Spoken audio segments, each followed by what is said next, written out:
Hey everybody, I'm Missy. And I'm April. And this is Sheela Na Gig.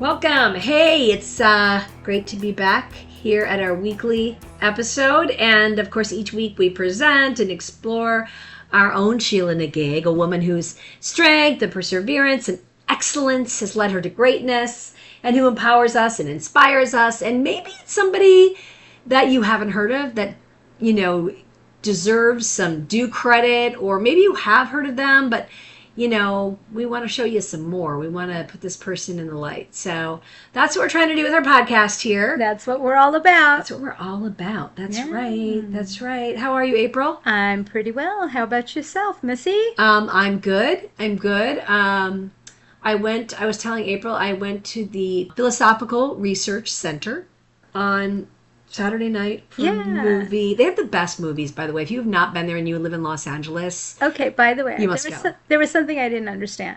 Yeah. You said how much you loved it, and then you proceeded to tell me how you puked your guts up over what you No, I didn't actually puke. I almost did. Well, I loved the first one because it was a double feature kind of, and it's a very interesting place. The first movie, they had taken all these Japanese kind of karate horror films and made it was like Kung Fu Halloween, and they made this hour-long movie of, just spliced all these awesome things together, and the music was super great, and they had an awesome DJ, and it was just awesome. But then they were like, surprise, we have this pretty, famous movie. I'm trying to remember what it was called, Omen something. And it is I think it's Hong Kong horror is what they call it. A little too graphic for you. A little too graphic. Like when they were stirring the brains, like still in the skull, I started to gag, and my friend Danny and my husband Mike started laughing at me and told me to go to the lobby, but I just closed my eyes for a lot of it, and I had my fingers in my ears, and it sounds like a fabulous time. The first movie was fabulous. The second movie, maybe not so much. Okay. Yeah, I just couldn't stomach it quite. But anyway, it was a good Halloween experience. And speaking of Halloween, it is Halloween. Yes. Yeah, almost. Yeah, almost. And what are we doing? We are doing our special Halloween Sheela Na Gig Podcast. Woo! You've already heard 2 of them. This is the last of 3 Halloween episodes. So we're very excited to share another Halloween Sheela, or a spooky Sheela, I should call her, with you today. And I'm going to start out, April, by asking you a question. Okay. Do you believe in mediums? And of course, a medium is a person who claims to be able to communicate, with the spirits of the dead. Mm-hmm. That is what a medium is. Do you believe in mediums? Do you believe that people are capable of doing that? I do. And the reason why is I had 2 encounters with 2 different mediums, and both ended up sharing information with me that was very personal and very resonant. And so I felt like they were definitely evoking something that was real. That's awesome. Yeah. That's awesome. I agree. I mean, my thing is, I try to stay very open. Mm-hmm. Yeah, I do as well. I don't really know. I mean, obviously, this is a vast world, a vast universe that is bigger than us. Yeah, when my dad died, a friend of mine got a medium for him. My dad died of COVID. It was very sad, and we couldn't be with them. Oh, right? You couldn't have a funeral or see him. Yeah. Couldn't see him. Didn't have any closure. It was very upsetting. And so my friend back in Michigan, my friend Beth, love you, Beth, got me a session with this medium that she knew named Carrie. And I remember, we went to have the session. Carrie's like, he doesn't know he's dead yet. We don't reschedule, which was kind of strange. And then I said, how long will it take? She said, it could take an hour, it could take 3 hours, it could take, 4 hours. I don't know. It took 6 hours. It was crazy. I have copious notes from that day. And it was all very, very emotional. And all I know at the end of the day, it gave me tremendous closure. So I kind of look back at that experience as being a really good experience. That's great. Yeah. That's wonderful. But Apparently, the idea of psychic services, mediums is kind of a wide platform. It's widely believed, more so than you would even imagine. According to journalist Casey Kepp, almost a third of Americans say they have communicated with someone who's died, and that they collectively spend more than $2 billion a year for psychic services. On Instagram, Facebook, TikTok, television, whatever the medium, there's a medium. And I like that. I know. There's a medium, there's a medium. That's right. So it's kind of interesting. It is interesting. Kind I of will interesting. definitely say that. It's like there has to be something there, right? Yeah. Okay, so today I'm going to share with you a pretty famous medium. Her name was Helen Duncan. And she was a Scottish medium born during the Victorian era. She was born Helen McCrae Duncan on November 25th, 1897 in Callander, Scotland. She actually remains a very interesting and controversial figure to this day. And Helen was affectionately known as Nell. Her family liked to call her Nell.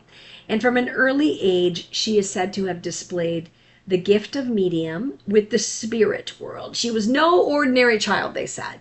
So she was always talking to and seeing spirits, and she also was displaying psychic abilities from the time she was very, very young. So her family was a little freaked out. And her behavior, along with what was described as having a stormy temper, later earned her the nickname Hellish Nell. Hellish Nell. Hellish Nell. Well, tell us all about Hellish Nell. I like the name Hellish Nell. I like it too. And at school, she alarmed her fellow classmates with her dire prophecies and hysterical behavior, much to the distress of her Presbyterian mother.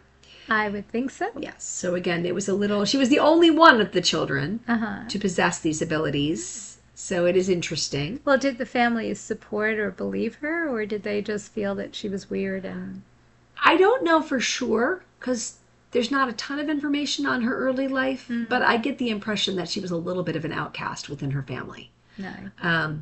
That's the impression I got. But I could be wrong. I could dig deeper, but just from the very little that I explored about her early life, I didn't, I knew she was kind of the only one who possessed these qualities, and that her mother was completely distraught over it and that kind of thing. So she was the fourth eldest in her family of 8 children. And her dad was a master cabinet maker, which didn't really pay the bills, unfortunately. So her family was far from rich, and like many of her friends and her siblings at that time, everybody was kind of scrambling to earn income for the family. And she decided at 16 years of age that she would move to Dundee, Scotland, as she had heard there was work there. It's a bigger city than where she was from. So she packed up at 16, she left home, and she got a job at the Dundee Royal Infirmary. And what was she doing? Of all places. Yeah. I don't quite know what she was doing, but apparently she was having a lot of conversations with the dead. Oh, okay. And in Dundee, she met Henry Horn Anderson Duncan. He was an injured veteran, and he was also a cabinet maker. Like her dad. Like her dad, right. And they were immediately taken with each other, and they both agreed that they had envisioned each other. Like they had never met before, but they felt very much like this is total kismet, and that they had visions of one another before they ever met. Interesting. So was he a medium too, or have any psychic? He was not a medium, but he was just sensed he was a believer though. Okay. Okay, so it was total destiny, they insisted. And they married on May 27th of 1916 when Helen was just 19 years old. In those days, that wasn't that young, that really. wasn't, I say right. just 19, but those days, that may have been old. Exactly. She said old maid. Some people were getting married at like 14, 15, so. They married on May 27th? Yeah. That was my dad's birthday. Aww. Yeah. They married on your dad's birthday. Yeah. There you go. A few years earlier. Gotcha. So her husband, Henry, though, sadly, I mentioned that he was an injured war veteran. He sadly suffered a lot of injuries during the war, and it went on to just create a lot of physical problems for him and illnesses in his life. He was never well after that. And Helen had 12 pregnancies, but only 6 of those children survived. Oh, So the two of them had 6 children together. And to sustain this large family, and her disabled husband, she worked at the local bleach factory. She worked at the local bleach factory. Well, That at least does not sound like a good job. No, it's not quite as bad as the dead letter I knew office. that. Oh my God, I knew you were going to say Okay, that. one day I'm not going to mention You're the just dead beating letter a dead office. horse to death. I My know. God. My God. God. Oh my God, April, stop. Okay, let's move on. So she worked the bleach factory. She worked at the bleach factory. That does not sound pleasant. No, it doesn't. And so anyway, let's just talk a little bit about mediums. The modern concept of a medium as we know it today started a very long time ago, but it became very popular during the Victorian age, picked up some steam for sure. And those parlor gatherings were, they were efforts to communicate with the dead, and they were considered quite a serious thing, not so much entertainment, but people were quite invested in it. And spiritualism, the belief that the living could communicate with the dead, gave comfort to the bereaved, assured of an afterlife to the anxious, and support for faltering Christian faith. So it was quite timely. Small groups gathered for séances, some in ornately furnished parlors, others in humbler settings. They held hands, or they would place their hands on the table, and then they would get really silent, maybe utter a prayer or sing a little hymn before they started, for protection, of course. Of course. Yeah. I don't want to be disrespectful, but part of me wants to start going, woo, woo, woo. Okay, I'm going to refrain. They tried to include equal numbers of men and women. So there was a lot of superstition to it. You had to have equal numbers of men and women. I like that they had like no gender preferences. See, there. that's a good thing. That was good. Yeah. And then they always had to have somebody, a girl, a young girl, scarcely out of girlhood, because young women, they believed, were the most receptive to messages from the dead. Okay, so there was a little bit of that gender issue, yeah, but okay. A little bit.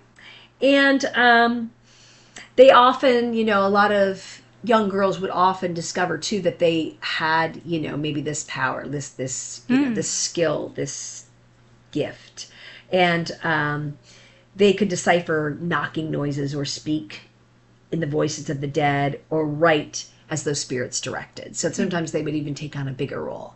Men were never assigned any tasks by the dead, or so it seemed.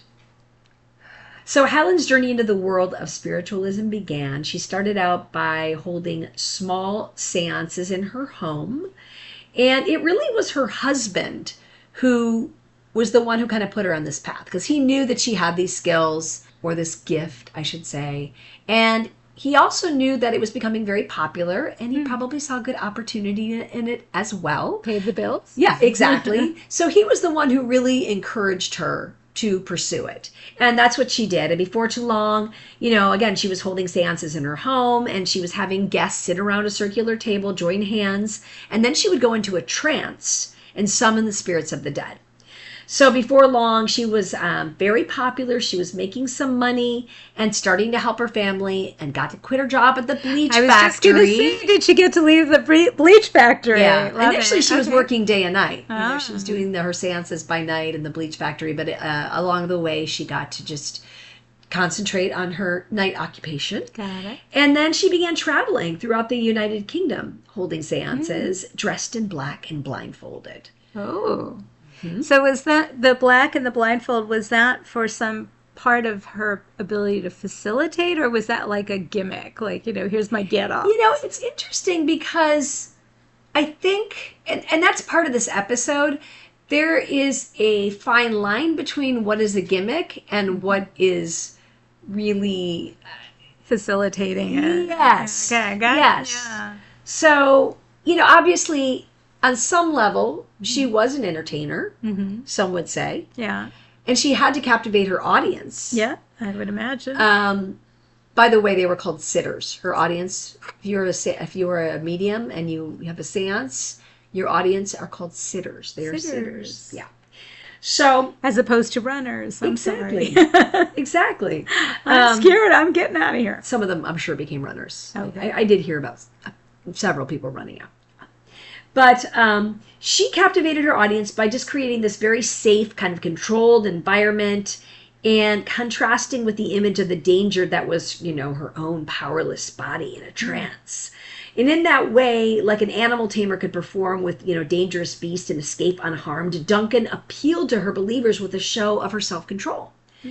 And it just showed this fearlessness. And when it came to the spirits of the dead, whether people believed in her abilities or not, it cannot be denied that Helen Duncan did have one great power, and that was that she was able to perform and captivate and put on a show for her audience, like we just talked about. Yeah.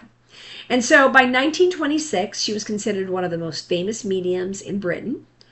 And Henry's encouragement of Helen's gift paid off, literally, and he started to travel with his wife around the country to assist her with her séances. Oh, wow, I love it. But they never mentioned what happened to their 6 kids, so... Yeah, who's watching the kids? I wonder in these situations. Jed and Hazel. Yeah, so she had them young, so maybe they're a little more grown up. Maybe, yeah. I don't know. Right. And when you have 6, maybe the oldest can watch the youngest. That's or true. Something like that. That's true. We're making all this up. We have no idea. We have no idea. We're just making it up as we go. But as the practice evolved, so did the method. So over time, the use of tools such as Ouija boards and spirit trumpets became common as mediums sought to provide tangible evidence of the afterlife. Mm-hmm. So it's interesting because there was a lot of different things they added. These mediums would add to their show to kind of prove that it was some kind of otherworldly experience. Ooh. Do that again, April. Ooh. I'm trying not to, but it's so tempting. Helen began to express her channeling of spirits through the production of ectoplasm. Ectoplasm. You ever heard of ectoplasm? I have, but I don't know what it means. Well, what is ectoplasm? It's a stringy. It's kind of. It's white. It's kind of almost, people say, cloud-like, and it's a substance that would come out of her mouth. Ooh. Yeah. So did she make it, or she just produced it through her seance and channeling? It was spirits, April. Okay. That's how they were showing up in her ectoplasm. Yeah. All right. So the ectoplasm was said to disintegrate at the touch and was seen as physical evidence of Duncan's power to communicate with the spirits of the dead. Okay. Now you got to look at pictures of this online because it's pretty shocking. The pictures of her in a trance with ectoplasm coming out of her mouth. It sounds delightful. She's like blindfolded. It's disturbing. It's definitely like haunting and disturbing. And if you want to see something haunting and spooky, I definitely say check out the pictures, which we'll post on our website and such. Yeah, you'll be able to see. So far, I'm believing you. This sounds pretty spooky and icky. It's spooky, right? Yeah, spooky and icky. Icky. It's a Halloween tale. Ectoplasm coming out of your mouth. That sounds a little icky to me, but I digress. Go ahead. Okay. So there was one such sitting that was attended by a man named Vincent Woodcock, and he had brought his sister-in-law for an evening's demonstration. So the 60 minutes changed both of their lives. Basically, he had lost his wife. He was very sad. He wanted to communicate with his wife. So his sister-in-law, who was his wife's sister, came with him for this particular seance or sitting. And medium Helen Duncan slipped into her trance and she began producing the much scoffed at ectoplasm. And then his dead wife materialized from the ectoplasmic matter and asked both Vincent and his sister-in-law to stand up. How did she materialize? Like we're going to get to that. Okay. All right. I'm sorry. Go ahead. It's a little confusing, honestly. Okay. But, okay. So, the materialized spirit then removed her wedding ring and placed it on her sister's wedding finger, adding, "It is my wish that this takes place for the sake of my little girl." And a year later, the couple were married and returned for a future seance during which the dead woman appeared once more to give her renewed blessings to the happy couple. Oh, well, that's kind of cool. Kind of worked out. Yeah, as long as they were happy. And right. Where did the ring come from? Well, it came from the ectoplasm. I don't know. I'm very confused about the ring. And about her, like, physically appearing? Yeah, and you keep hearing about these spirits kind of coming out of the ectoplasm, but I don't quite understand. I'm picturing this mini little being that moves around, looking like ectoplasm in a human form. And I'm not sure that's what you meant or what she did, but, It's I have an Yeah. imagining. It's Yeah. just crime crazy. Anyway, It's interesting. It's It's interesting. unusual and interesting to I think will about. give you that. And I love learning about something new that I totally don't know about. I really did not know anything of the ectoplasm world until I did this piece. So I'm kind of excited to share it. Yeah. Okay, so Duncan's almost violated ectoplasm spewing body served as a warning sign to her audience that she was doing something that was beyond the ability of others, and this set her apart from her audience. Yet with warning came reassurance. Duncan and her performances displayed control over the supernatural, and her audience would leave the seance unharmed despite any initial fears. So this was very powerful, that they could come and witness and be a part of this, but witness it without being harmed or violated in any way by it. But this superior being, gifted being, was willing to take on that harm For the sake of her sitters. Yes. And you could end up with a ring, so hey. Right. So the sharp contrast between, her restraint and her calmness and the potential danger is what really created her powerful and intense, in control image that people so revered. Also, Helen would have a female attendee examine her naked before donning her black gown and entering the seance space. During many of her seances, Helen sat in a curtained cabinet. Some say this was designed by her husband, but it isn't clear if this prop was included each time she performed or not.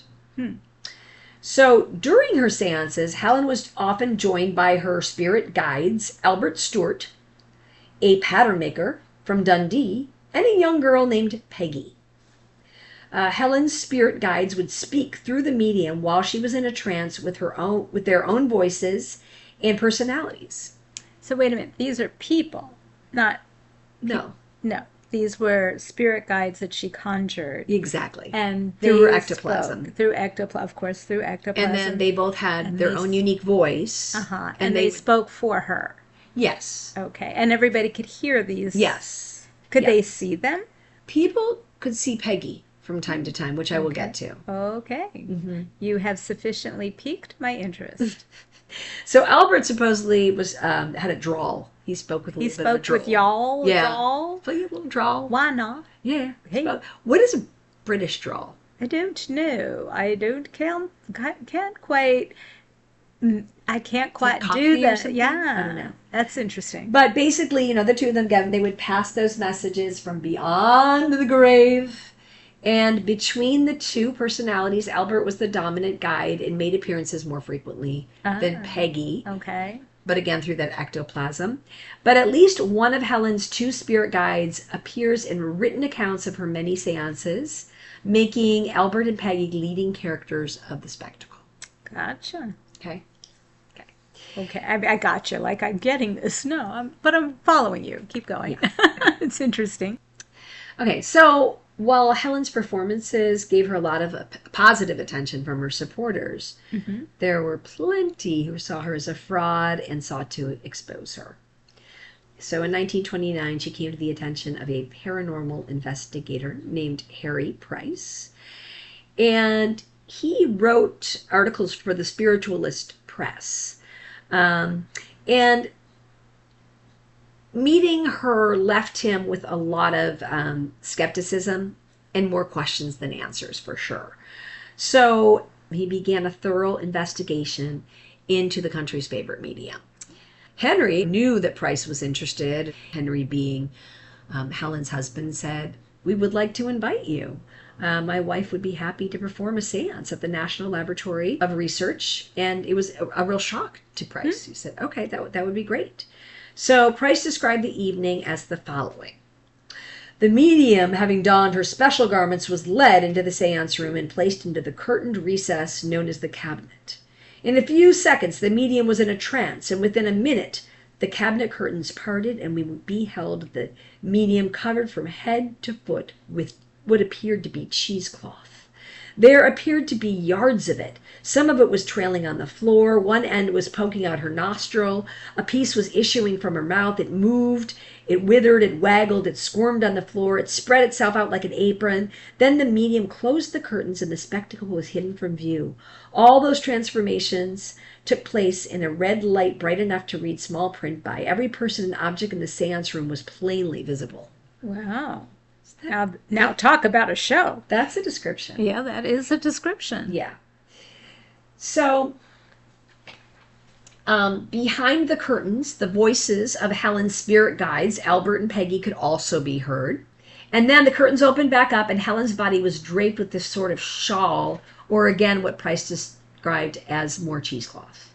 Price examined the ectoplasm with his hands, and he mentally confirmed that it was almost certainly cheesecloth, that it was damp, and that it smelled like ripe gorgonzola. That makes me want to throw up. Not the most appealing smell. That makes me want to throw up. I do love gorgonzola, but just imagining like some ectoplasm cheesecloth coming out of somebody's mouth that smells like gorgonzola kind of makes me want to vomit. Sorry. Helen was then willingly bound to her chair with surgical tape to confirm that if any tricks were being played... So wait a minute. Who bound her to her chair? So, the Price. Oh, Price did. So, yeah. So, again, she's allowing Price to do this. To show that she's the real deal. Exactly. Okay. So, Helen then willingly bound her chair with surgical tape to confirm that there were no tricks being played. Although, Helen then insisted that she was no longer able to perform because her circulation had been cut off. Or actually, Albert explained it. Oh. So the seance concluded before 10, and Price had some strong feelings about what he had witnessed. I bet he did. Mm-hmm. So the only real mystery was, where was Helen keeping that cheesecloth? Since a medical examiner was not allowed, it was suspected that the cheesecloth was being kept inside her body somehow. And she pulled it out and... Somehow. Okay. Somehow. Additional seances with Helen were conducted with Price's team. She continued to allow him to watch and observe and study, I guess. Which is kind of interesting. Yeah. She said, I have nothing to hide, and yeah, it's fine. You can be a part of this. So, at his laboratory, Price requested to take photos of the ectoplasm as it appeared from Helen's body instead of hiding behind the curtain, and Helen agreed. Okay. So the photographs confirmed Price's suspicions once again. Cheesecloth was definitely being used to form spirits of Albert and Peggy. So strange. That is strange. And then there's also like talk of like it having eggs in it. Eggs? Maybe that was why it smelled like gorgonzola. Why not? It is just really, the whole thing is very odd. I don't quite know how to wrap my head around all this. But, so the photographs also showed a surgical glove that had been used to give the illusion of a spirit hand at the end of the ectoplasm. But the question of where Helen was keeping the cheesecloth continued to baffle Price and his colleagues. So, Helen finally allowed a medical examiner to view every orifice of her body, but no ectoplasm was found. So he concluded that the only location that hadn't been checked was Helen's stomach. Okay. Was it coming out of the belly button? I don't know. Yeah, leaky belly button. You've had one of those, haven't you? Every day. Oh my god. Oh my goodness. Yeah. Okay, so during the fourth seance on May 28th, 1931, an x-ray machine was wheeled into the room, and at the sight of the apparatus, Helen seemed really scared, and she promptly went off into another alleged trance. And then after an outburst, which involved punching her husband Henry Oh my goodness. in the face while he tried to talk to his wife and convinced her to have the x-ray, Helen ran from the building and into the streets in alleged hysterics. That's a good way to evade the situation. Yeah, works for me. I'm not going to mess with that crazy lady screaming. Yeah, okay. Don't be so quick to say she's crazy. I didn't. No, was no just judgment. No. I'm just imagining myself as this guy examining her and being skeptical. Like, if you're skeptical, then you might say, okay, now she's being crazy. I didn't say she was crazy. Right. Okay. That's true. Okay. So, at this point, people knew what was going on. That Price was conducting these experiments. So, crowds started to show up. Ah. A lot of crowds kind of wanting to get a glimpse, kind of wanting to see what was going on. And then, of course, the police showed up. So it started causing some chaos. And Helen eventually returned to the laboratory that same day and offered to take the x-ray. But Price said that the controls had been broken and doing an x-ray at this point was pointless. Price suspected that for the brief moment that Helen was alone with her husband before returning to the laboratory, she had probably passed the cheesecloth to him. And this was presumably confirmed when Price asked Henry to turn out his pockets, and he refused. Oh. So this is at least what they garnered. This is what Price garnered. There's nothing that proved it. There was nothing proven, but this is what he garnered from the situation. Okay. But surprisingly, Helen agreed to a final séance on June 4th where Albert allowed a piece of his ectoplasm sample to be cut by a member of Price's team. Another thorough medical examination was conducted, this time by hospital staff, but once again, nothing was found. So they couldn't really figure it out. I mean, they kind of knew that it seemed to be made of cheesecloth, and it seemed to have maybe an egg-like substance in it, but they couldn't quite figure out what it was. So the Duncans finally left London for Scotland without any warning on June 23rd. So Price's final conclusion was that Helen was a regurgitator, which allowed her to swallow objects and bring them back up at will, creating the illusion that the spirit of Albert or Peggy or whoever was willingly emerging from her body. Well, I have to say, if that is true, she put on a pretty damn good show. It's pretty damn far-fetched, isn't it? That does sound very far-fetched. It's very far-fetched. But what I learned, because I did a little further research, she was not the first medium to use ectoplasm. There were other mediums using it even prior to her. She was just probably the most famous, probably made it the most famous. So, around the same time, skeptical photographer Harvey Metcalf decided to attend a series of those events with his flash camera. And what he captured proved that Duncan was fraudulent in her claims. In fact, Metcalf's evidence revealed that Duncan's famed spirit guide, known as Peggy, was made from papier-mâché and newspaper and draped in an old sheet. And you got to see the pictures of Peggy. Yeah. Because I'm going to say, it's kind of funny. Like, it's kind of surprising. I mean, I can imagine you're in a spooky seance, it's dimly lit, and this big face comes up, and, you know, I can imagine it would be spooky, but I can't imagine thinking it was real. Especially when you see the pictures of Peggy. Didn't look real. Yeah. But despite both Price's and Metcalf's critical findings, Helen's popularity continued to grow. So people believed. Yeah. In fact, those who witnessed her amazing seances still testify that she was absolutely genuine and that she had such a gift. That's amazing. I know. April's yawning over here. I want you to know she's... We're doing a later episode. Now, I am a night owl. April, however, on the other hand, is not a night owl. I get up at 5 every morning. It's so past my bedtime. Oh my gosh. So, anyway. But I do want to say that although it's true I am yawning, this is really interesting. It's damn interesting. Is that the word, interesting? I don't know what it is. It's fascinating. Yeah, okay. It is. It's fascinating. Yeah. Okay. So, in a seance on January 6, 1933 in Edinburgh, the spirit of a little girl supposedly emerged into the seance room. And a sitter named Essen Mule grabbed her, and the lights were turned on, and the spirit was revealed to be made from a stockinette undervest. The police were called, and Duncan was prosecuted and fined £10. So what the hell is a stockinette undervest? I was wondering that myself. I thought you were just gonna like just spew it out like you did with viticulturist. Actually, I know what a stockinette undervest is. I do not. Okay. Enlighten us, please. Okay, so supposedly it's a layer of absorbent, stretchy fabric that can be worn under a jacket or over a shirt. So somehow, some of this might not be that well described, but somehow she was trying to make it seem that this was another spirit coming to fruition. You picked a Sheela that was a fraud? No. Oh. April. What? You were getting ahead of the game here. Oh, well, I'm sorry. This is very controversial, Sheela. This is very controversial. And we're going to talk about why. Okay. You cannot just jump to the fact that she's a fraud. I did. I jumped right there. When you mentioned... Okay, let me mention Salem witches. Hello?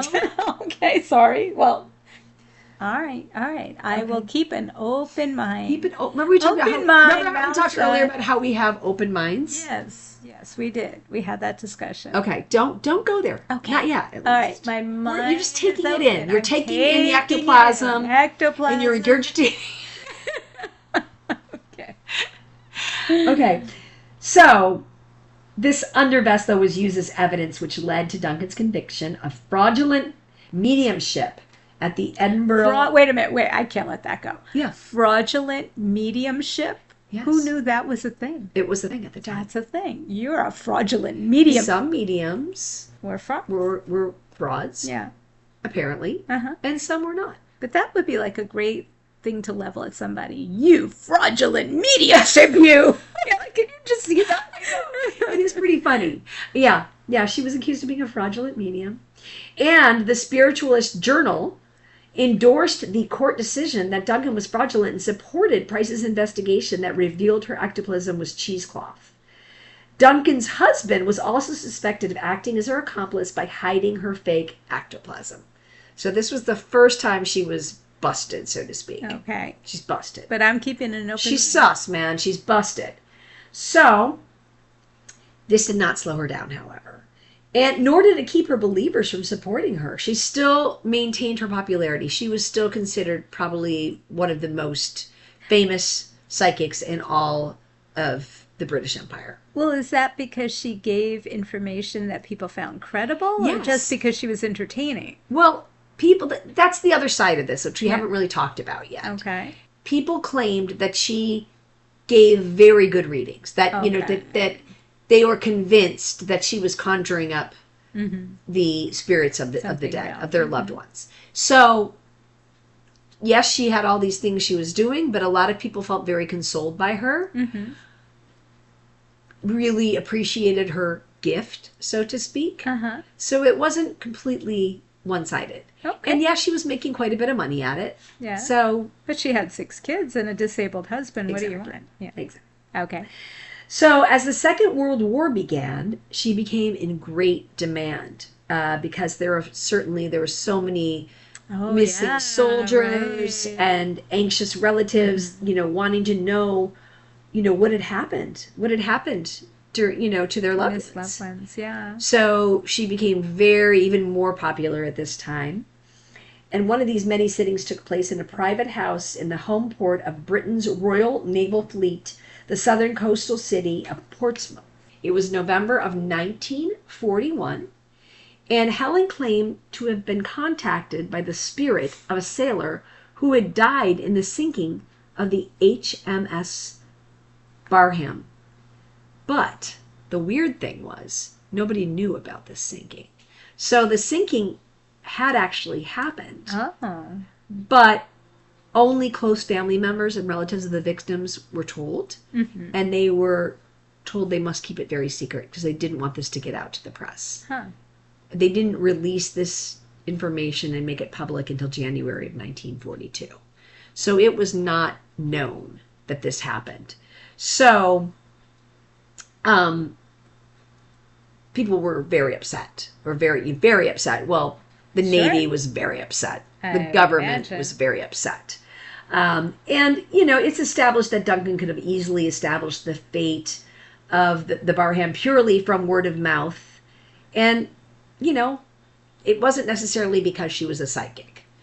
But it still was strange. And it really made, again, the government and the Navy very nervous about who is this woman? What the hell is she doing? They were very worried. They were worried that she could be a spy. They were worried that, at this time they were starting to plan D-Day. Oh, yeah. They were worried that she could leak that.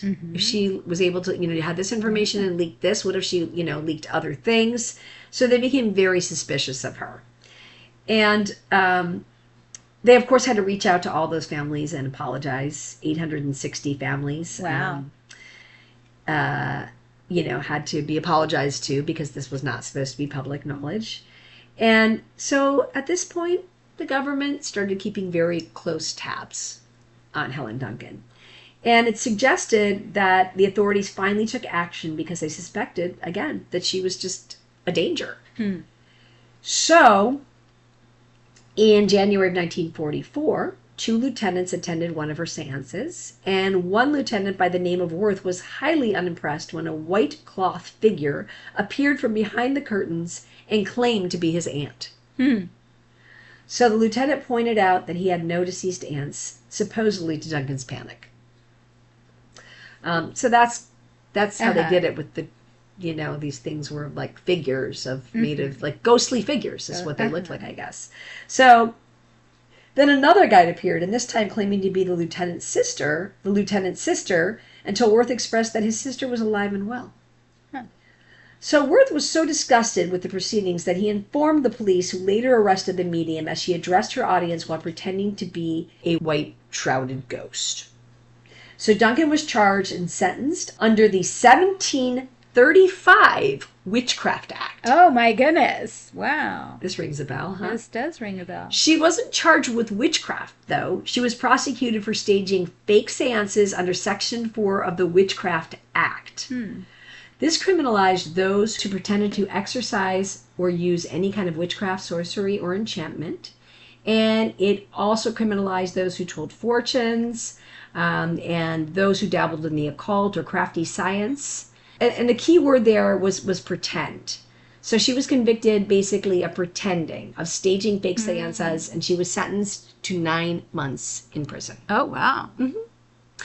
So she was actually considered to be the last person in Britain to be tried and sentenced under the 1735 Witchcraft Act. Interesting. And, I mean, that's pretty appalling, isn't it? It is, very much so. I mean, this is, well, I this guess is 1944. Yeah. And she's being tried under a Witchcraft Act from the 1700s. Are you freaking kidding me? But she had blown the whistle on something that the military wanted to keep secret. So they obviously felt like she was a threat. Yeah. And they also had some belief that she was swindling people, that she wasn't real. So I don't know. I'm keeping an open mind. But witchcraft? Witchcraft. Hello? Well, no, but she was. What happened the last time they convicted people of witchcraft? Well, that was. Did they not learn from that? It seemed like in your episode they learned from it, but apparently. Except that they were saying she pretended. Right. That they weren't saying she was real. That's and in true. the Salem witch trials, they were saying that these people, men and women, were really doing witchcraft. Right. And that is true. And bringing harm to others. That is true. So, in one of the most sensational episodes in wartime Britain, Duncan was eventually brought to trial in London, and she became the last person to be prosecuted under that Witchcraft Act of 1735. Again, it hadn't been used in more than a century. After a 7-day trial, she was sentenced to 9 months, as I said, and she was even denied the right to appeal to the House of Lords.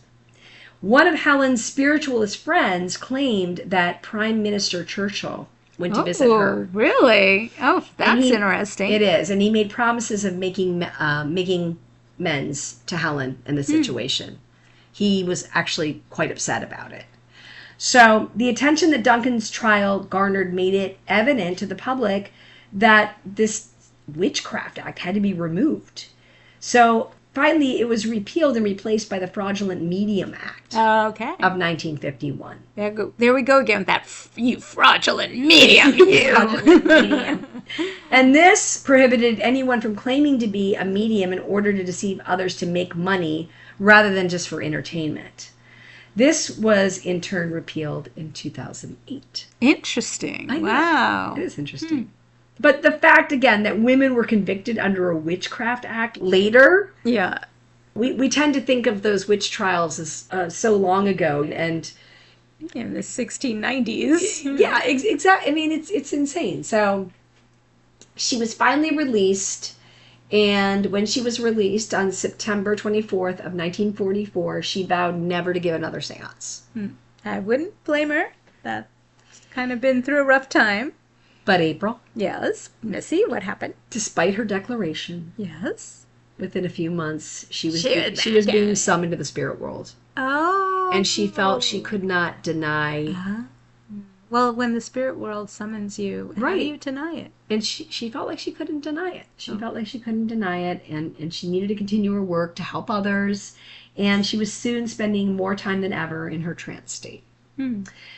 But people said, though, that after she was imprisoned, the quality of her seances started to really diminish. She just wasn't the same after that. Her heart wasn't in it? Or not that her heart wasn't in it. Less showmanship?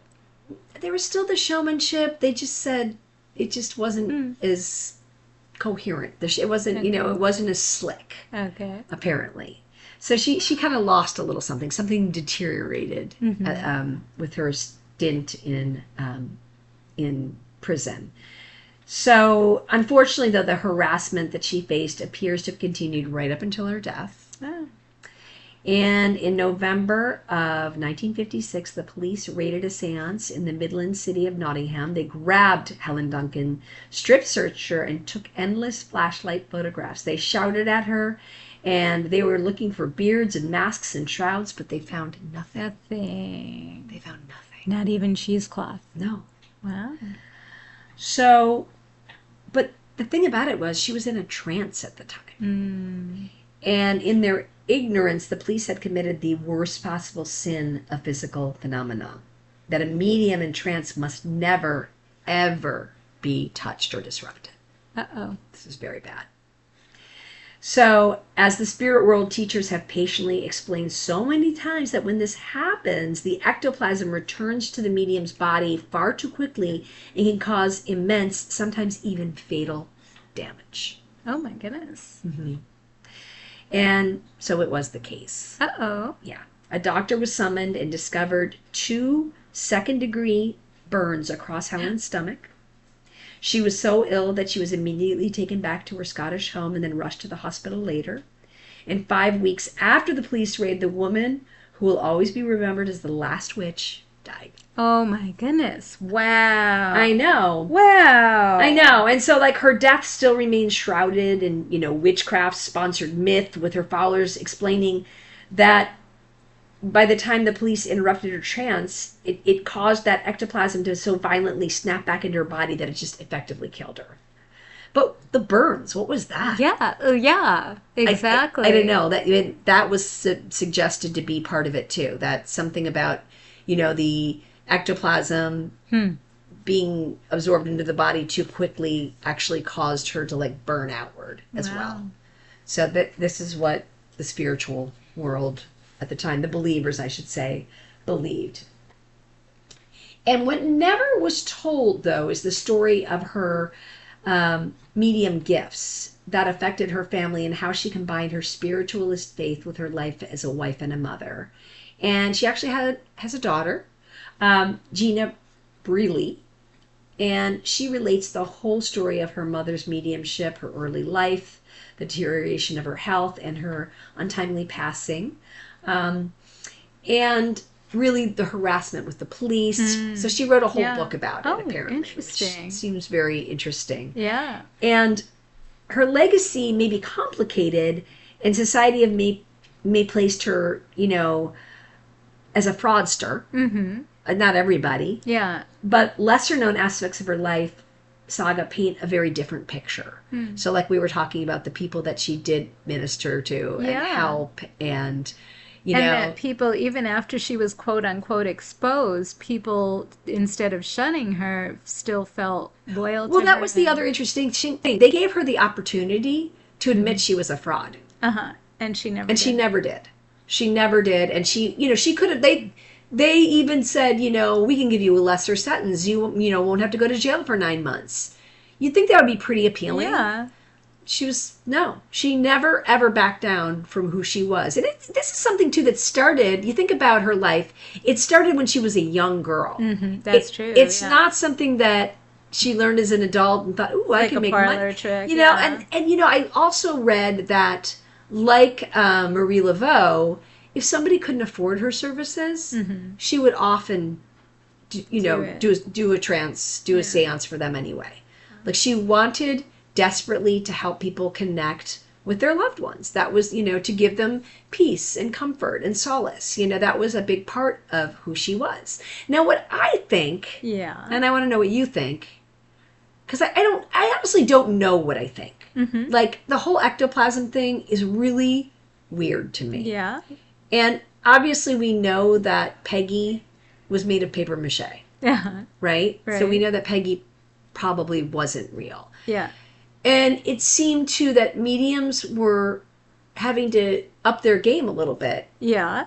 Yeah. And having to add things that would make them more spectacular and sweeten the show. That's a good point. Yeah. You know what I mean? Yeah. So I think what I believe Mm-hmm. is that she was a medium and that she was gifted. She did have a gift. Mm-hmm. And that she continued to have a gift throughout her life. But maybe at some point she had to also bring in some drama, Yeah, I could understand that. Like some pageantry, as we used in the last one too, Right. Some pageantry. Some pageantry. As we said about Marie Laveau as well, to kind of up her game. Yeah. So that's kind of what I'm left with. Yeah. And again, I don't even know. Maybe ectoplasm is real. I would love to know what people think about ectoplasm. And if you have experience with it, if you know about it, if you do believe in it, I would love to know more about ectoplasm. How about you? Yeah, I'm fascinated by that and the images and what might have been real and what might have been fabricated. Like you said, maybe just to add intrigue or credibility or just showmanship to what she did. The thing that I'm struck with was after she came out of jail and vowed never to do these séances again, that she felt called by the spirits and that she ended up basically dying in doing what she did, because if she was manufacturing all that, why would she have anything that would burn or harm her? I know. That's what's that interesting. Just seems, again, we don't really understand ectoplasm. Maybe you have to heat it up and she had a hot plate somewhere. I don't know. But stop it. I can't help myself. Stop it. But no, I think that it does lend some credence to her really having a calling or being guided beyond, what we understand, or something that's supernatural. And I mean, heck, it's certainly interesting. It's very interesting. And she's considered a martyr by spiritualists. And, of course, her followers believe that she was wrongly convicted. And it was 1956 when she died, as I mentioned. And to this day, she has never been exonerated. Oh. So the Scottish Parliament has rejected petitions for a pardon in 2001, 2008, 2012. Oh, wow. So it's interesting because she has a huge following. Well, if she has a huge following and that other naturalists or spiritualists, other spiritualists, see her as somebody who's credible and somebody they followed, there must have been something there. I mean, usually when somebody is exposed as a charlatan, everybody goes, oh, they shun them. But people didn't shun her, which makes me think she was offering something. Right. And maybe it was more than smoke and mirrors. Right. Very similar to Marie Laveau. Yeah. Very similar. Yeah. And so she has these supporters. They maintain a website. Mm-hmm. You can check it out. Oh. And there's also an online petition where you can sign it to campaign for her pardon. Oh. So they're still working on it. Yeah. It is HelenDuncan.org. HelenDuncan.org. And you can read more about her there too. I mean, there's a lot of information on the internet actually about her. It says, you can be part of the movement, join our community, and support the Helen Duncan Foundation to keep Helen's work alive and to fight for her pardon. There's also many letters from sitters on there. Oh, this is really interesting. Yeah, so you can go on there and read some of these sitters who had really amazing, consoling, moving, experiences that gave them closure. Wow. So there's letters on there that you can actually read from some of her sitters, which are very telling. And it's interesting, too, because I was wondering about, because it was so popular. It was a very popular part of the culture at the time. And I was reading that the creator of Sherlock Holmes, Arthur Conan Doyle, was a believer. Oh. As was Queen Victoria. Wow. Big believer. Mark Twain was a very big believer in mediums and regularly attended seances, and Mary Todd Lincoln, the wife of Abraham Lincoln, as well. So they were all known to believe in psychic mediums and actively participate in seances, and they were all part of the spiritualist movement. Very interesting. I know. Cool. I want to end with one thing because I think this is really interesting and a great way to close this podcast. It's a little long, but bear with me and listen closely because I think it's really relevant to our Sheela Na Gig podcast and to women. And it's from a podcast and website called the Explorers. The Explorers. So follow the Explorers, everyone. Okay, I'm going to read it because it's a long passage. But okay, spiritualism performs a very neat trick on women. It takes what in other contexts is seen as her weakness, sensitivity, passivity, being impressionable, and it turns it into something powerful. Spirits need someone to communicate through, a vessel, and women are sensitive. They're closer to the divine than men. Sure, in the past, women were also believed to be more susceptible to demon possession. Look at the Salem witch trials. But that means you're also more susceptible to angels. And that, it turns out, grants us its own special kind of power. Spiritualism is way ahead of its time when it comes to social reform and female power. That's because they firmly believe in individual sovereignty. A female medium needs agency, control over her body, her mind, her life, if she is to channel the divine. In this way, communicating with spirits is almost an act of womanly defiance. Spiritualists are radical reformers and suffragists, people who don't like the world as it is and aren't afraid to say so. But when the landmark Seneca Falls Convention in 1848 came around, the first for women's rights, the spiritualists were there in droves, giving speeches on women's right to control her body and to use the body to communicate with spirits. Caddy and Susan had to admit in their book, History of Women's Suffrage, the only religious sect in the world that has recognized the equality of women is the spiritualists. The truth is that in the 19th century and beyond it, we want to believe, we want magic, we want to believe we can talk to those that we've lost. And fake or not, a lot of these mediums believed they were giving people comfort and did so. Tell the Fox family I bless them, wrote an ailing Horace Greeley newspaper man. I have been made happy through them. They prepared me for this hour. They were a couple of famous psychics that helped him. But female mediums claimed a kind of power and influence that in itself was almost like magic. They paved the path for women's rights and female speakers. They took the centuries' notions of womanhood and turned them into tools to claim independence and power. Spiritualism was more than just parlor tricks and entertainment. It offered solace and gave women a new kind of a voice in the world. So next time you get out your Ouija board, give them a shout. Do you love that? I love that. That was great. Isn't that super interesting? Yes. I'd like to know what you think of that. I mean, I just think that's just so interesting to think about mediums and the power of mediums and women and in terms of history. And I just think that is fascinating to me. That was a great read. Yeah. Glad you shared that. Yeah, so that wraps up our Helen Duncan segment. And our Halloween segments. What's your favorite kind of Halloween candy? Oh my gosh. It was Reese's Peanut Butter Cups. I love Reese's Peanut Butter Cups. What's yours? Almond Joy. Almond Joy. Oh, love me the Almond Joy. You know what's nice too? What? None of the kids ever loved the Almond Joy. Oh, right. I didn't like them. So, I would have been happy to give you all of my Almond Joy. So when I take the kids trick-or-treating, Ellery and all our friends, guess what? You give them? They give me their Almond Joys. Well, enjoy. They give me their Almond Joys. That's love. Yeah, it is love. I love them. But thank you for listening. This episode is just, my head is spinning. Is your head spinning? Please comment. We would love to hear your comments. Yeah, we really love your comments. We love the love. We love your hearts. We love, but we need some comments. Like, we need people to interact with us a little bit. And I want to know what you think about ectoplasm. I want to know what you think about Helen Duncan, spiritualism in the Victorian age. I just have so many questions, and I'm sure many of you know more than I do, too. So just reach out. Please, please. And happy Halloween. Have a wonderful and safe Halloween. Happy Halloween. Trick or treat. Until next time. Bye. Bye.